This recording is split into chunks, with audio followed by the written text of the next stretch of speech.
Hey everyone, welcome back to my channel. Today is Thanksgiving Day here in Guam, and just like many other places, Guam is a major barbecue country. We barbecue all the time for all our special holidays, Thanksgiving, Christmas, New Year's, Halloween, you name it. So I'm gonna try this different option. It's a smaller grill because we aren't that many in my family, so I don't feel the need to fire up a big old charcoal grill. And so I'm going to try this Philips infrared smokeless grill. It retails online, originally retailed online for $300, but I'm seeing a lot of sales on it. It's down to like $270 in some places. So I invested in it, and I've actually given it a try before, and but this is my first time actually kind of really scrutinizing it and reviewing it and seeing how well it does in grilling meats and other things for barbecue. So without further ado, we're going to give it a try and fire up this grill. This grill again is infrared, so I'm just going to give you a look at how it looks here.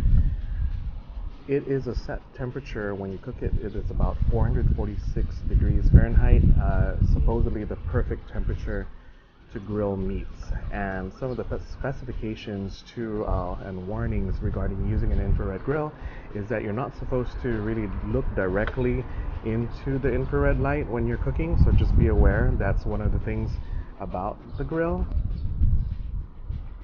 Today I'm cooking a couple of options to really test the limits of this grill. I'm doing a ribeye steak, I'm doing some chicken skewers, chicken shish kebabs, and I'm also going to do some short ribs, Kalbi short ribs, and some smoked sausage as well. So right now I am preheating the grill. As you can see, the grill is a very cool and sleek stainless non-stick grill, and as you can see deep in there is a drip pan that catches all the fat and juices from the meats.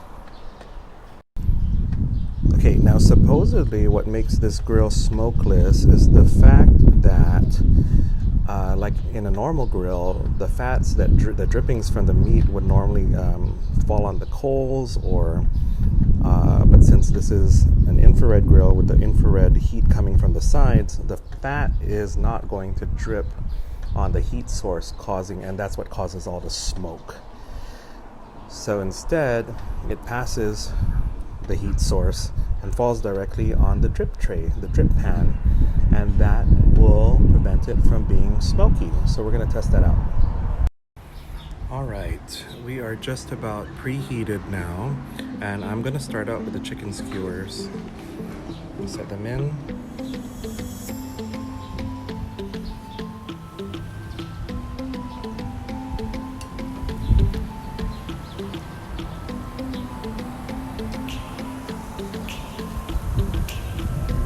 Here's some of that sizzle.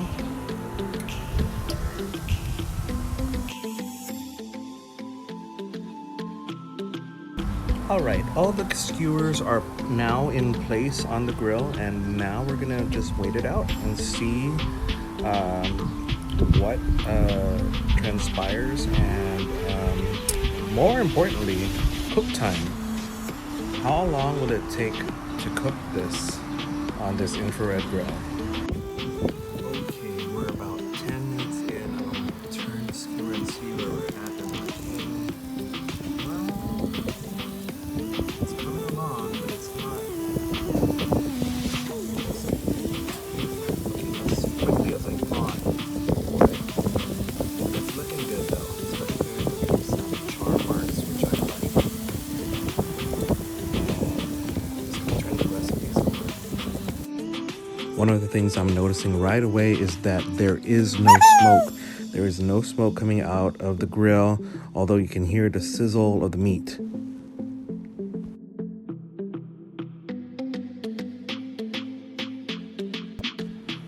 Okay, we are now at about 20 minutes into the cook time, and it is looking like we still got a ways to go. It's coming along though, but I am realizing that it seems like the cook time for this grill is definitely going to be a little bit longer than what it takes when you cook on a regular gas or charcoal grill.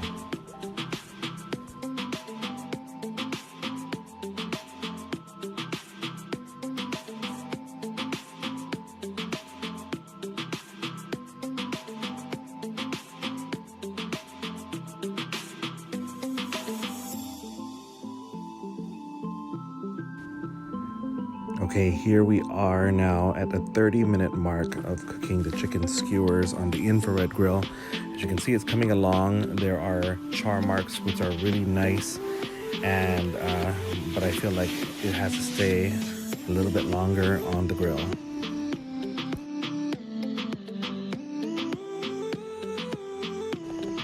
We are exactly now at the 40-minute mark, and these are done. These look great, and I'm going to give them a try. Here we go. Moment of truth. Ultimate test is the taste test, right? So I'm going to give it a try.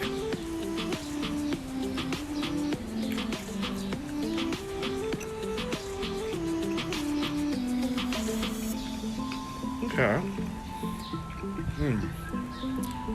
I'm going in for a second bite.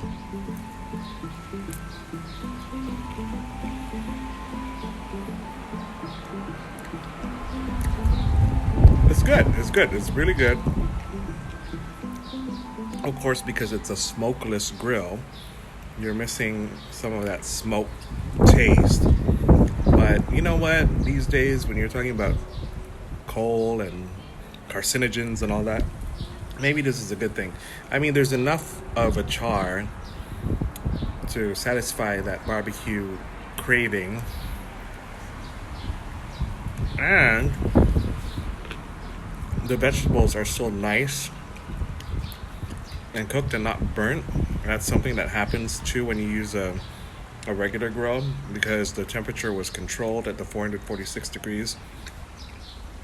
And get nice, evenly cooked vegetables. The veggies taste really good.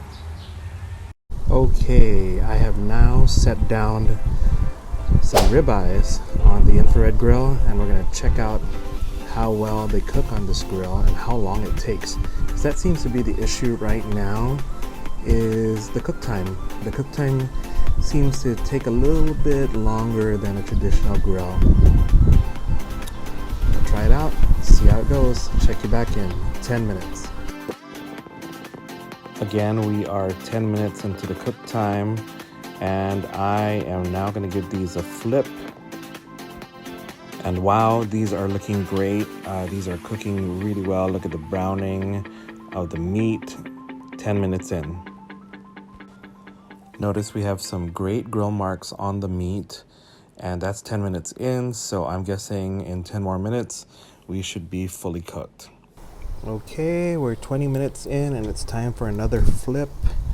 It's browning really nice. These are marinated with a Calbee marinade.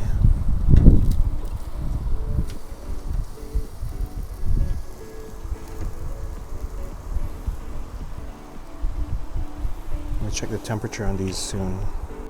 Okay, so these cooked really fast, faster than the chicken, because I just cut into the steak and it's about well done, which is okay, but I actually wanted mine medium, so factor that in. After about 20 minutes, it's already well done. Now I have slapped on the short ribs, and these are thinly cut, so they should cook way quicker too than the ribeye steaks. Okay, we are 10 minutes in again. I'm gonna start to do the flips.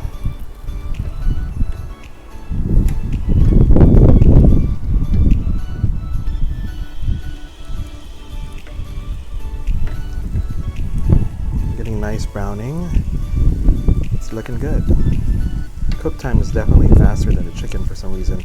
I wonder if it has to do with the fat content in the meat that kind of helps heat things up a little bit more. I'm not sure. I'm not an expert chef.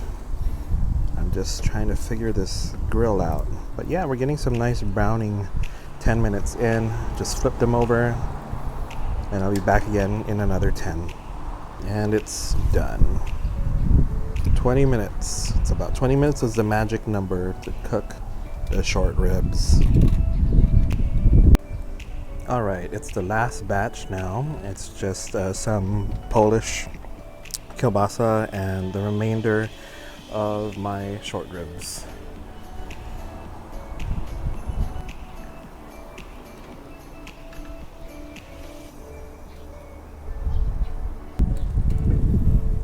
Okay. 10 minutes.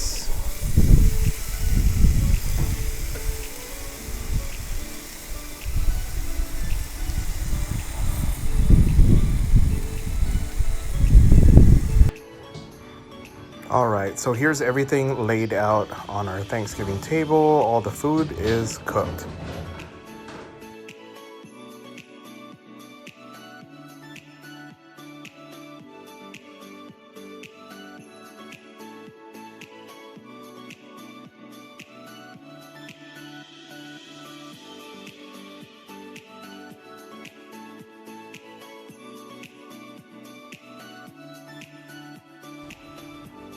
Happy Thanksgiving Day. Yeah, this is a lot of food. There's only 2 of us. And of course, after every good meal comes the cleanup. And here's me just scraping the grill with a spatula. And the debris and the crud came off pretty easy.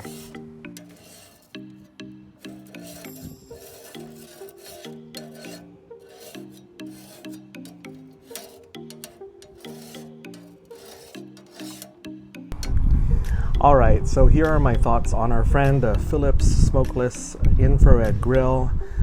Definitely a plus if you're in an environment where you cannot create too much smoke, like you live in an apartment complex and of course you're going to be indoors. It's also a plus too if you are just cooking for a small amount of people, cooking for yourself or cooking for 2 of you, 3 of you. It's great. If you're cooking a huge amount of food, you got to factor in the extended cook time compared to a regular grill. Is that was the one kind of negative that I didn't really like about this grill, is that it takes a lot longer to cook food, especially strange enough, especially the chicken. I guess low fat content food takes longer versus steaks and meat products, because those like the ribeyes and the short ribs tend to have higher fat content. I guess that's what helped with the heat and cooking it quicker, because those were cooked within 20 minutes. I just saw that with the chicken, it really took up to 40 minutes for some reason. And those were small chunks of chicken too on skewers, so that was a little surprising and confusing regarding this grill, because normally you would think chicken cooks quicker than beef. The plus side is that the cleanup was relatively easy. You could remove this grill, stick it in your dishwasher or just your sink and kind of scrape things down. As you saw with my video earlier, I just took a spatula and things started just falling off the grill. So cleanup is relatively easy for this sort of setup. Again, the average price point for this grill is $300. You could find it on sale maybe for Black Friday. I've seen it recently as low as $230 now on sale online. Now, is it worth the money? I definitely think it is worth it to have it in your arsenal of cooking gadgets if you have the budget for it. It's definitely a nice alternative to a grill, especially if you're cooking in small amounts. That's the plus, and you're looking for a quick cleanup. The trade-off, of course, is probably a more extended cook time. Other than that, there were a lot of more pluses than negatives to this grill. I did like too how the vegetables came out. Big plus for me was how the vegetables were grilled. I liked the way they turned out on this grill versus a traditional grill. Sometimes the vegetables get overcooked and way too burnt on a traditional grill. I liked how the chicken was cooked. It was moist and flavorful. I did not really care for steaks being cooked on this grill though. They turned out kind of dry. It was also a miscalculation on my part. I tended to overcook them because I was going by how the chicken was cooked and it took that long. So I ended up thinking that it would take even longer for the meat, which was the complete opposite. Now, while I didn't like steaks cooked on this grill, I did like how the Kalbi short ribs turned out. They're a thinner cut of meat compared to the ribeye steaks, and they turned out great on this grill. So I liked the chicken, I liked the short ribs. I didn't really like the steak, but I also liked how the vegetables were cooked on this grill with the skewers. So that's a wrap on my Thanksgiving. The grill did its job, the food was cooked, we made it in time for our Thanksgiving lunch. So props to the Philips infrared smokeless grill. Didn't have a smoky mess, but I kind of missed the smoke a little bit too. So trade-off, something different. Missed a little bit more of that smoky flavor in the food, but of course the trade-off too is I tend to think not having too much smoke and too much char tends to be a healthier way of cooking maybe. That's just my opinion. Again, if you definitely have the budget and you can find this gadget on sale from its standard price of $300, I'd definitely invest in it. It's something useful to have. It doesn't take up much space, and again, the cleanup is great. That's it for my review on the Philips Smokeless Infrared Grill. I do like it. It's a handy tool to have. If you liked what you saw in this video, please kindly subscribe to my channel, MK671TV, if you haven't already subscribed. And if you are subscribed, please be sure to hit the bell icon so that you could get notifications each time I upload a new video. On behalf of myself and my family, I wish you and yours happy Thanksgiving.